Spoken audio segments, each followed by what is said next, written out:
Deux petites remarques. La première, je crois que c'est un moment de vérité. Parce que depuis le 7 octobre, en fait, beaucoup de journalistes disent qu'on est dans un nouvel épisode du conflit israélo-palestinien. C'est pas tout à fait vrai. Ce conflit, jusqu'aux années 70, en France, on l'appelait pas ainsi, on l'appelait le conflit israélo-arabe. Et je crois que depuis le 7 octobre, on est rentré dans un troisième paradigme, qui est le conflit israélo-iranien. Et ça devait se jouer à un moment à Téhéran, puisque c'était des attaques par proxy interposés. La deuxième remarque que je ferai, c'est que là, on voit quand même que aussi bien le Hezbollah que Téhéran, ces réussites, ces prouesses, elles sont dues au fait que l'armée israélienne a agi après, si vous voulez, les services de renseignement. Et qu'il y a un travail qui a été fait sur 10 ans, qui est absolument incroyable, d'infiltration de l'État iranien dans ses plus hautes sphères, etc. La troisième chose, c'est une question que je me pose.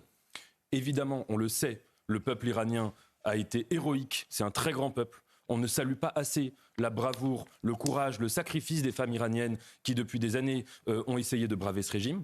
Est-ce qu'ils vont se soulever ?